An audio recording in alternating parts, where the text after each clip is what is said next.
Assalamualaikum warahmatullahi wabarakatuh. Perkenalkan, nama saya Alia Safitri Septiana. Saya sebagai pemateri pertama.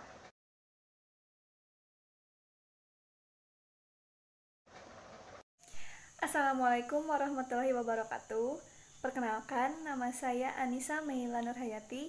Saya di sini sebagai pemateri kedua.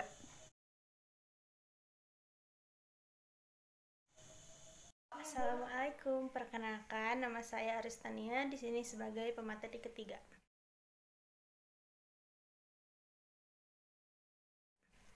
Perkenalkan, nama saya Desi Makandela sebagai pemateri keempat.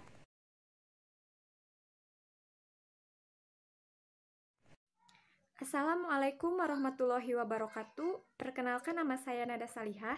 Di sini saya sebagai pemateri kelima.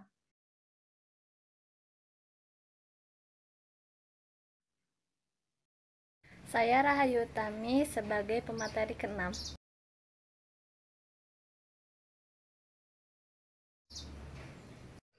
Perkenalkan, nama saya Kukuh Nugraha. Di sini saya sebagai pemateri ketujuh.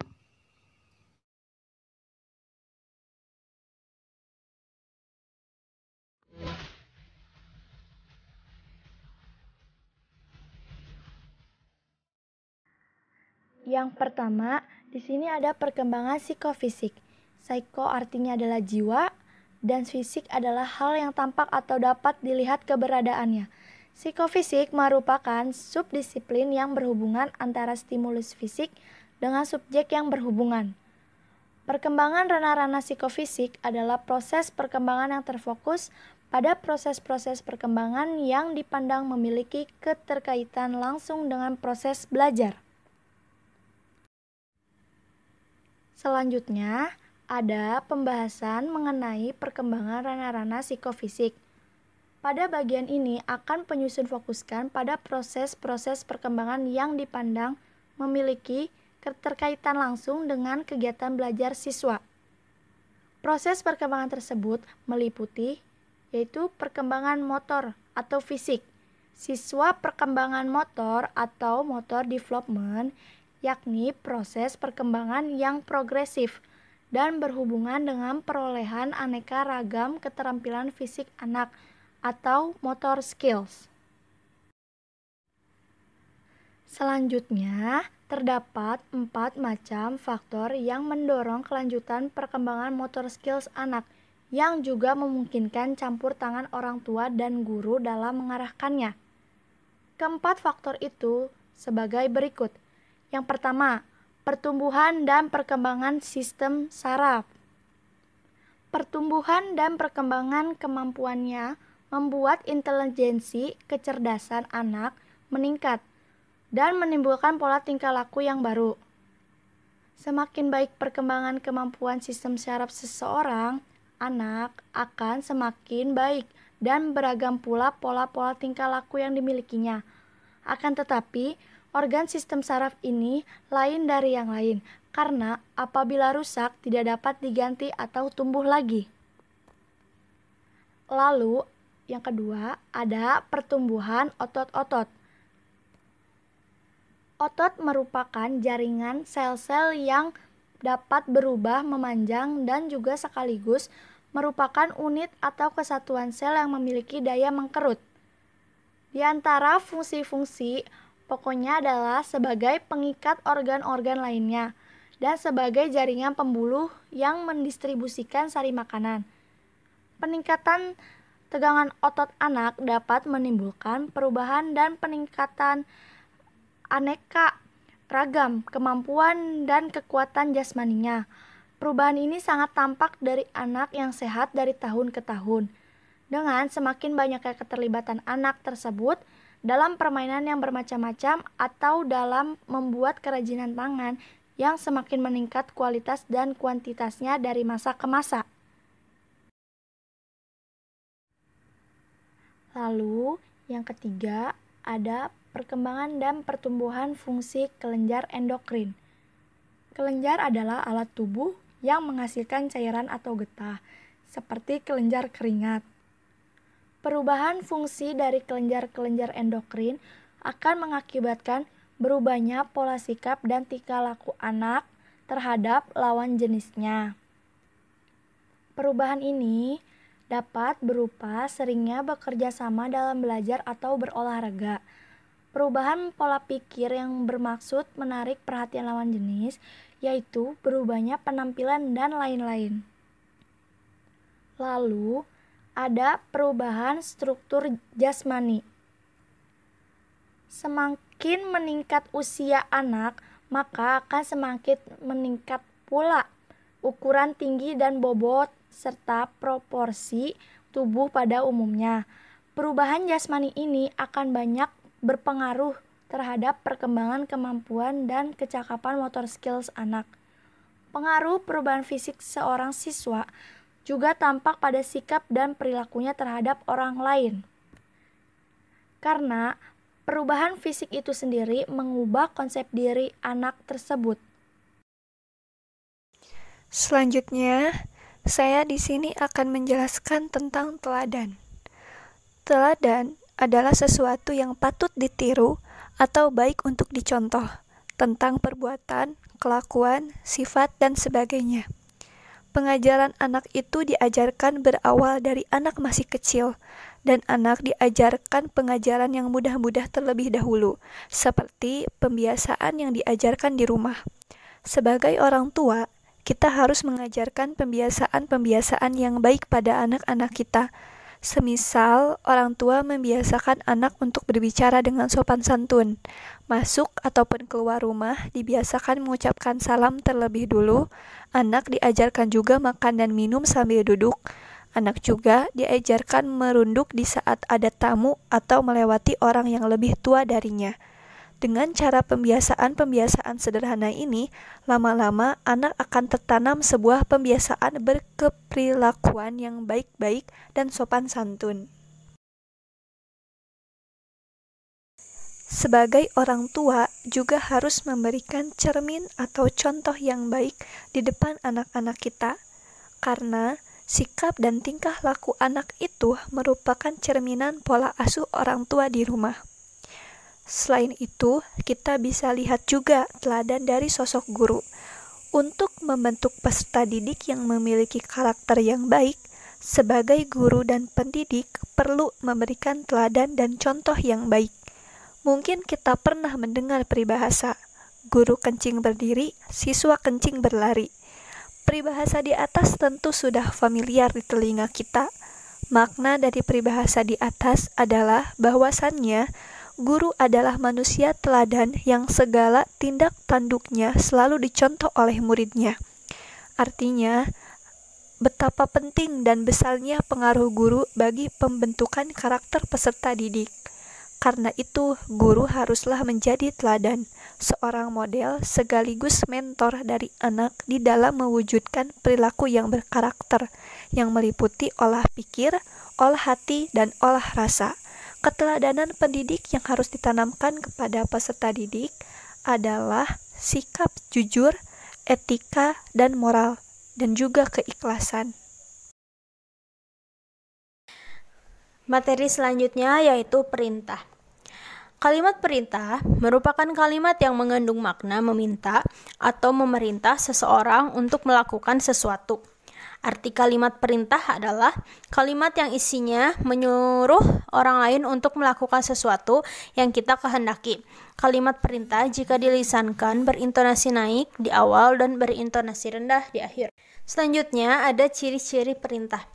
Yang ke-1, intonasi di akhir kalimat turun atau naik. Yang kedua, ketika diucapkan memiliki kecenderungan di awal dan surut di akhir.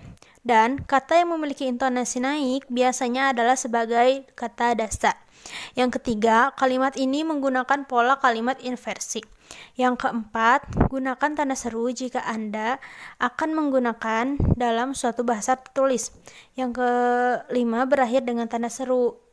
Yang keenam, membuat partikel lah atau kan. Materi selanjutnya adalah nasihat. Nasihat adalah ajaran atau pelajaran baik. Arti lainnya dari nasihat adalah anjuran atau petunjuk, peringatan, atau teguran yang baik. Contohnya, disayang Allah dan diridhoi Allah karena ridho Allah tergantung ridho orang tua. Nasihat termasuk metode pendidikan yang cukup berhasil dalam pembentukan akidah amal dan mempersiapkan baik secara moral, emosional, maupun sosial. Pendidikan anak dengan petuah dan memberikan kepadanya nasihat-nasihat karena nasihat dan petuah memiliki pengaruh yang cukup besar dalam membuka mata anak-anak kesadaran dan martabat yang luhur. Besar untuk membuka hati anak terhadap hakikat sesuatu, mendorongnya menuju hal-hal baik dan positif dengan akhlak mulia. Materi selanjutnya yaitu teguran. Teguran adalah usaha memperingati seseorang agar sadar dengan apa yang telah dilakukannya, sehingga ia kembali ke jalan yang benar. Teguran atau nasihat sangat diperlukan anak-anak supaya mereka bisa menjadi pribadi yang lebih baik, sehingga perilaku dan perkataan mereka bisa lebih baik. Namun, bila teguran atau nasihat tersebut kurang sesuai, maka hal ini bisa menjadi bumerang bagi orang tua. Karena bagaimanapun pribadi anak-anak adalah pribadi yang masih sangat peka dan mudah tertekan bila menerima suatu teguran atau nasihat yang terlalu keras. Lalu, bagaimana cara menegur anak saat melakukan kesalahan? Caranya adalah yang ke-1, menggunakan kata-kata positif. Kata-kata positif adalah kata-kata yang bersifat membangun. Kata-kata positif lebih merujuk pada saran atau penjelasan mengenai suatu alasan mengapa suatu perbuatan tidak boleh dilakukan. Yang kedua, hindari kata-kata sifat yang negatif. Kata-kata negatif ini misalnya kata bodoh, payah, nakal, bandel, dan lain sebagainya.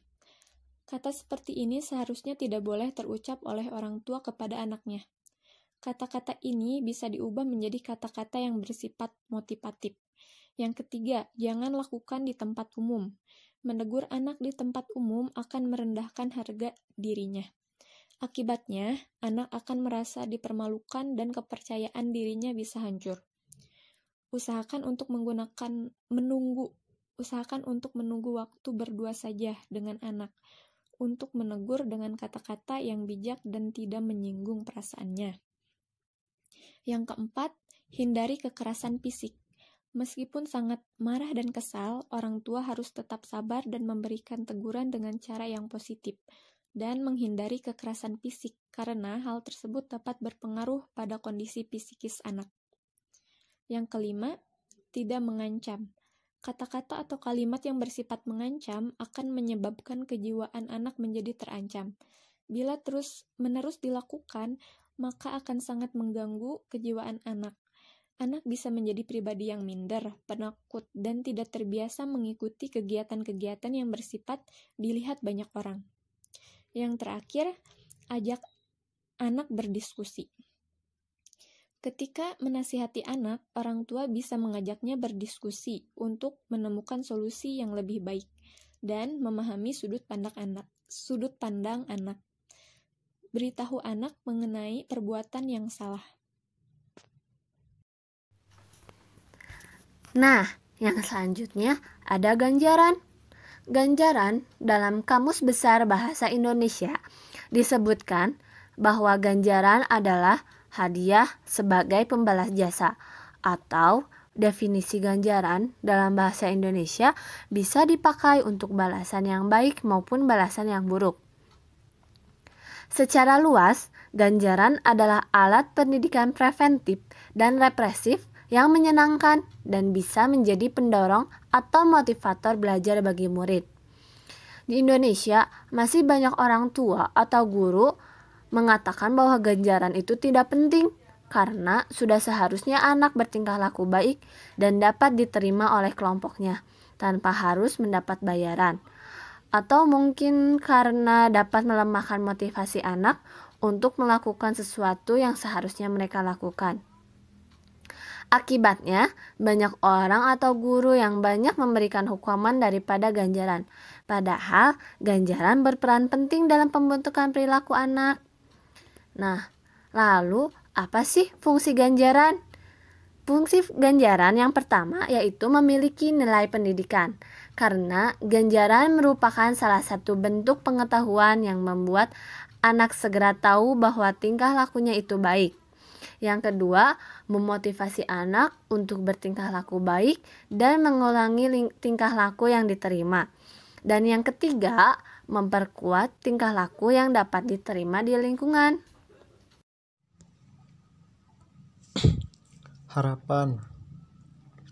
Harapan atau jasa adalah bentuk dasar dari kepercayaan akan sesuatu yang diinginkan, akan didapatkan atau suatu kejadian akan berbuah kebaikan di waktu yang akan datang. Pada umumnya harapan berbentuk abstrak, tidak tampak, tetapi diyakini bahkan terkadang dibatin dan dijadikan sugesti agar terwujud. Namun ada kalanya harapan tertumpu pada seseorang atau sesuatu. Pada praktiknya banyak orang mencoba menjadikan harapan menjadi nyata dengan cara berdoa atau berusaha.